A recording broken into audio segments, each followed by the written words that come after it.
খবরের দিকে আমাদের নজর রয়েছে। গড়িয়ায় বৃদ্ধা খুনের ঘটনায় যে দুজনকে পুলিশ গ্রেপ্তার করেছে তাদের আজকে আদালতে পেশ করা হয়। 12 দিনের পুলিশ হেফাজতের নির্দেশ দিয়েছে আদালত। গ্রেপ্তার করা হয়েছে আয়া আশালতা সর্দার ও তার এক সঙ্গী জালাল মীরকে। নরেন্দ্রপুর থেকে গ্রেপ্তার করা হয়েছে আয়াকে, আর ঢোলাহাটে জালে পড়েছে জালাল।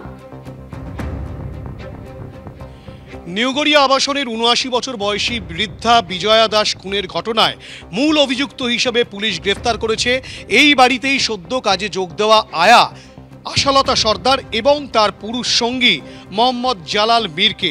মোহাম্মদ জালাল মীর এবং আশালতা সর্দার তারা দুজনেই আদতে দক্ষিণ ২৪ পরগনার ঢোলাহাট এলাকার বাসিন্দা। যদিও আশালতা সর্দার বর্তমানে নরেন্দ্রপুর থানা এলাকার একটি বাড়ি ভাড়া নিয়ে থাকতেন, তেমনটাই তদন্তকারীরা জানাচ্ছেন। এই যে বাড়ি, এই বাড়িতেই কিন্তু গতকাল সকালবেলা এই বাড়ির যিনি পুরনো পরিচারিকা ছিলেন তিনি এই বৃদ্ধকে ডাকাডাকি করেন সকাল ৬টা নাগাদ, কিন্তু কোনো সারা শব্দ না পাওয়ার পর তিনি বাড়ির পিছন দিকের দরজায় যখন যান তখন দেখতে পান যে পিছন দিকের দরজাটা খোলা অবস্থায় রয়েছে, বাইরে থেকে শুধু আটকানো, এবং তিনি ভেতরে প্রবেশ করে দেখতে পান যে বিজয়া দাস ৭৯ বছর বয়সী সেই বৃদ্ধা তিনি রক্তাক্ত অবস্থায় পড়ে রয়েছেন, তার মুখ কাপড় দিয়ে বাঁধা, হাত পা বাঁধা অবস্থায় তিনি দেখতে পান। তৎক্ষণাৎ তিনি প্রতিবেশীদেরকে জানান, প্রতিবেশীরা পুলিশকে খবর দেয়। পঞ্চশায়ার থানা থেকে মাত্র ৬০০ মিটার দূরে এই যে বাড়ি F32 কুলু ভিলা, এই কুলু ভিলাতেই কিন্তু এই বৃদ্ধ দম্পতি তারা কিন্তু থাকতেন। ওটা ঘটনার নেপথ্যে পুলিশ যেটা মনে করছে মূলত লুটের উদ্দেশ্যেই এই খুনের ঘটনা, এবং এর নেপথ্যে আর অন্য কোনো কারণ রয়েছে কিনা সেটা যেমন খতিয়ে দেখা হচ্ছে, এর পাশাপাশি এই দুজন ছাড়া আর কি কেউ এই ঘটনার সঙ্গে যুক্ত ছিল সেই বিষয়টাও খতিয়ে দেখছে তদন্তকারী দলের সদস্যরা। ক্যামেরা দীপেন্দু চক্রবর্তীর সঙ্গে হিন্দোল দে, এবিপি আনন্দ, কলকাতা।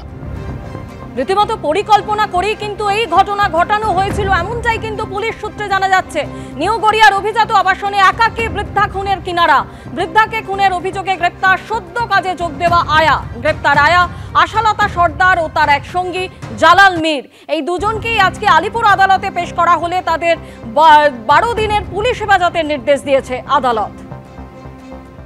যথেষ্ট আতঙ্কে আছে, যথেষ্ট আতঙ্ক আছে। এরকম বাড়ির কাছে যদি এরকম একটা খুন যখন হয়ে যায় তা তো বেশ আতঙ্কের ব্যাপার। পরিবারের আপনাদের সদস্য কজন আছেন সেটা নিয়ে? 2 জন, আমি আমার ওয়াইফ। হ্যাঁ, সেক্ষেত্রে যথেষ্ট আতঙ্কিত, কেননা এখানে আমাদের যে যা সিকিউরিটি সিস্টেম তাদের যথেষ্ট নয়, এবং কেউ যদি এসে কোনো রকম মানে খারাপ কিছু করতে যায় তাহলে হয়তো আটকাতে পারবো না, কারণ আমরা সবাই তো সিনিয়র সিটিজেন, সেই রকমেরই। এখানে আসার পরে যথেষ্ট উন্নতি হয়েছে, জায়গাটার সিকিউরিটি অনেক বেড়েছে, সেদিক দিয়ে কোনো সন্দেহ নেই।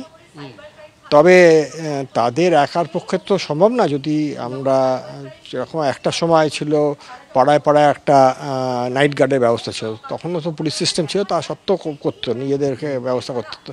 আর এত বড় একটা কোঅপারেটিভ, তার এতগুলো ঢোকা বেরোনোর জায়গা, তো এইটা কিন্তু ওইভাবে শুধু পুলিশি নজরদারিতে হবে না, নিজেদের দিক থেকেও কিছু করতে হবে।